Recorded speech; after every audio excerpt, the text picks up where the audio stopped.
Buen día, mi nombre es Nicolás Fermín y hoy vamos a tratar el tema de la importancia del registro y control de personal. Eh, para poder hablar de la importancia de algo, primero vamos a remitirnos a la parte conceptual, que bueno, en la definición de términos tenemos que el registro es el espacio físico o virtual donde se deja constancia de un hecho o el acto de hacer lo mismo. Entonces, tenemos que el registro tiene una naturaleza de preservar y recopilar la información, así como clasificarla y reconocer un fenómeno. Esa es la función del registro, reconocer un hecho. Eh, ¿Para qué? Para que a futuro esta información pueda ser vista por terceros eh, y pueda aportar a la toma de decisiones. Esto desde el contexto administrativo. Esa es la función del registro, conservar la información que a futuro puede ayudar en la toma de decisiones empresariales. Ahora tenemos el control, que el control es la evaluación de procesos y del rendimiento administrativo, así como de la identificación de desviaciones y posibles anomalías. ¿Cómo se relaciona el control con el registro? Y bueno, que el control hace un análisis de datos, hace un análisis de la información, hace un seguimiento y obviamente para poder hacer este análisis necesita la información y de eso se encarga el registro. Entonces, el registro obtiene la información y el control la analiza. El control tiene una función, podemos decir, constructiva y correctiva. ¿Por qué? Porque el control no se encarga únicamente de detectar el rendimiento de los empleados, sino también en el momento de que ocurren deficiencias, en el momento que se detectan las deficiencias, el control también, a partir de su análisis de datos, formula posibles soluciones a los problemas. De eso se encarga el control. Entonces podemos ver cómo tanto registro como control funcionan todo dentro de un mismo sistema de información. En primer lugar, obtener la información y de último el resultado final, que es el análisis y en caso de ser necesario, pues la corrección. Este proceso de registro y control debería de ser cíclico y que perdure en el tiempo, ya que constantemente en la empresa, en especial el personal, constantemente está dejando datos, dejando información, ya sea el salario, ya sea el desempeño, ya sea las asistencias, todo eso va generando datos que al final estos datos se terminan convirtiendo en indicadores de negocio. Muy bien. Ahora, las dos principales herramientas que utiliza este registro y control de personal es un expediente y una ficha de personal. El expediente es el conjunto de documentos ordenados cronológicamente que refleja el historial laboral de cada trabajador de la empresa, cuidando hasta el mínimo detalle para prevenir problemas futuros. O sea, el expediente normalmente puede ser tanto virtual como físico, o ambos. Eh, Puede ser una carpeta en la que, un archivo, mejor dicho, en el que se encuentre todos los documentos sobre un trabajador. Su identificación, su información académica, su experiencia laboral, todo lo que permite identificar al personal de la empresa. Mientras que la ficha es el archivo que contiene información relevante con aspectos personales, académicos y profesionales de un empleado o trabajador. Entonces, la ficha es un resumen con toda la información, como dice allí, relevante, pertinente sobre cada uno de los trabajadores. Entonces, la ficha se sustenta, tiene como soporte el expediente. El expediente son todos los documentos, vamos a decirlo, la información en bruto, y la ficha es un resumen de estos. ¿Para qué se hace la ficha? Bueno, para evitar tener que revisar documento por documento, ya directamente la ficha tiene un resumen de toda esta información. Vamos a ver ahora cuál es el contenido de un expediente de personal. Hay 4 grandes grupos de datos que debe contener este expediente. Primero, datos personales. Identificación, cédula de identidad, nombre completo, eh, también se puede pedir la partida de nacimiento, tenemos el estado civil, la dirección y el rutagrama. El rutagrama es un requisito el cual contiene la ruta habitual que hace el trabajador desde su domicilio hasta su centro de trabajo y viceversa. Todo este conjunto de datos son necesarios tanto a nivel administrativo como legal. ¿Por qué? Se le exige al patrono, o bueno, a la empresa, que tenga dentro de sus archivos toda esta información. ¿Por qué? A la hora de contingencias, ya sea de seguro social, de accidentes, eh, con la parte prestacional, con las bonificaciones, a la hora de una demanda, ¿no? Es importante que la empresa cuente con todos estos datos para corroborar. Toda esta información que está dentro de un expediente tiene peso a nivel legal. Es por eso que se debe tener dentro del archivo de la empresa. Por el contrario, la empresa estaría incurriendo en una falta a sus deberes como patrón. Continuando, tenemos los datos académicos, los títulos universitarios, títulos de bachillerato, maestría, doctorado y certificados. Cuando no es estudios superiores, como puede ser diplomados, cursos, capacitaciones especiales. Aparte tenemos los datos profesionales. Los datos profesionales es el currículum u hoja de vida y las referencias. Se diferencia de los datos laborales en cuanto que los datos profesionales pues nos muestran la experiencia de ese trabajador y los datos laborales son todos aquellos documentos, toda información que se genera a partir de la relación de trabajo, como es el contrato de trabajo propiamente, el registro del seguro social y los antecedentes, el número de cotizaciones, sí, todas las cotizaciones del seguro social, los recibos de nómina. Estos recibos de nómina son muy importantes porque refleja tanto el salario del trabajador, las bonificaciones, también para llevar estos recibos de nómina también se incluyen las horas trabajadas, las horas extraordinarias, los reposos, las vacaciones, el pago de las utilidades y por último la descripción del puesto de trabajo. Siempre se debe incluir con el expediente del trabajador una descripción de qué es lo que hace, cómo lo hace, cuáles son sus responsabilidades, cuál es su puesto en relación a la jerarquía de la empresa, del organigrama. Toda esta información debe estar dentro del expediente.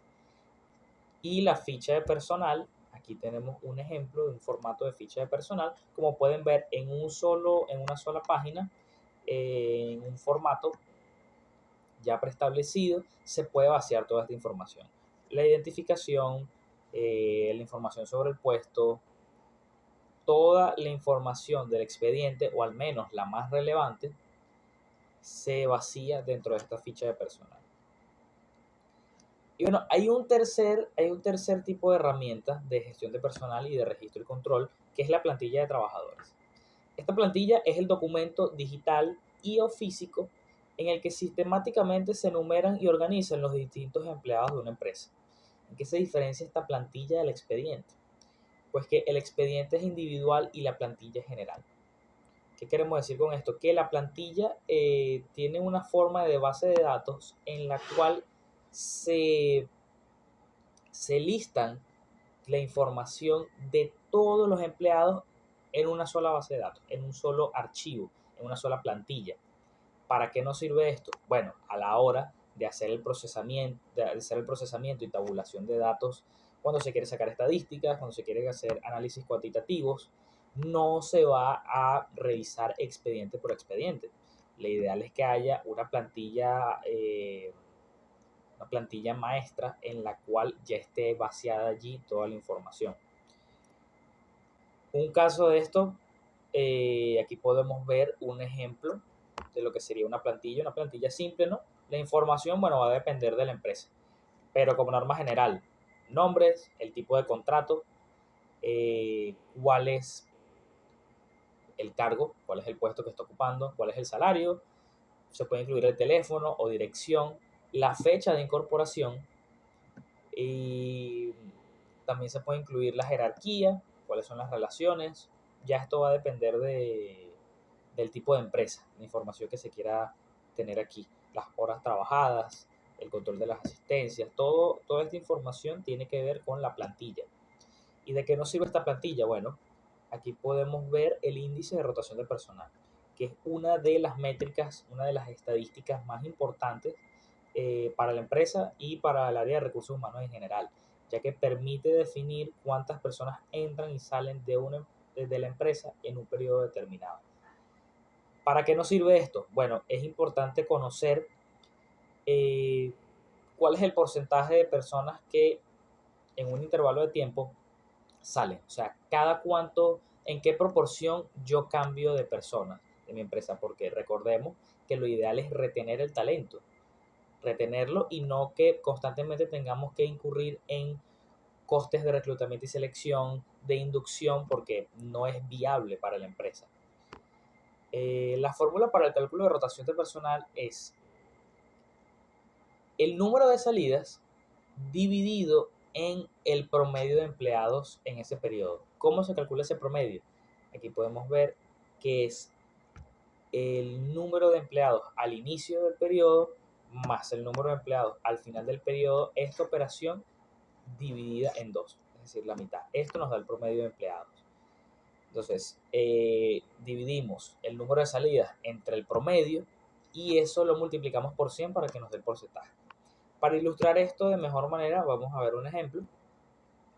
Ok, una empresa contó con una plantilla de 4.580 empleados empezando el año.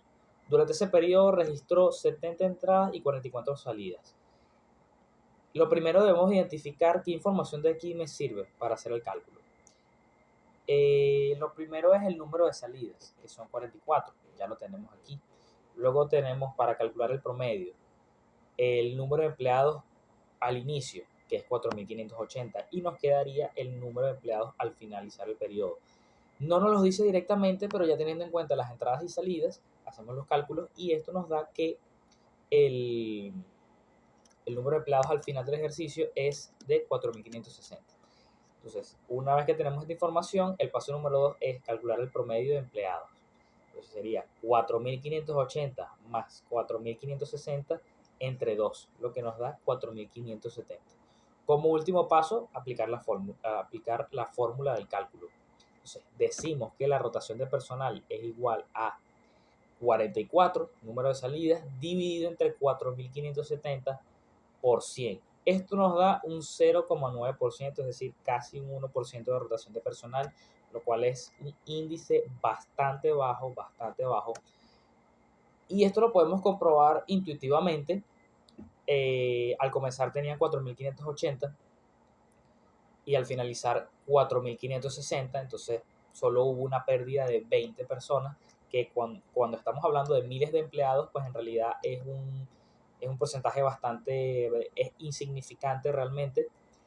Y esto nos lleva al otro punto. ¿Cuál es el índice de rotación de personal ideal de una empresa? No hay una sola respuesta. Va a depender de la organización, va a depender de la entidad, de cuáles son sus objetivos. Pero por norma general, el tope debería ser del 10%. Ya más de 10% de rotación de personal se considera como bastante, se considera más de lo necesario, porque entonces estamos hablando de que en un año, normalmente esto se calcula anual, entonces estamos hablando de que en un año más del 10% de la plantilla, más del 10% de los trabajadores se van y vienen otros. Y esto significan pues costes de reclutamiento, costes de planificación, costes de inducción.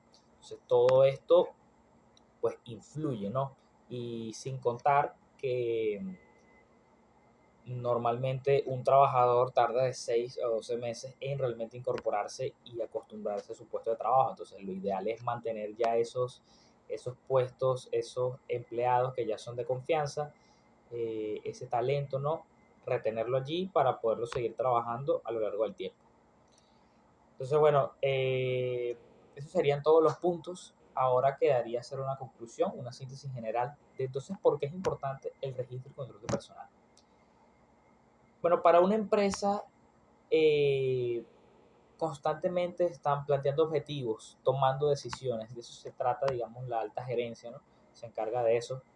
Y el soporte para una buena toma de decisión es información confiable, datos exactos. Y de eso se encarga el registro y control. En la parte de personal, es muy importante en la toma de decisiones saber cuál es el rendimiento de los empleados,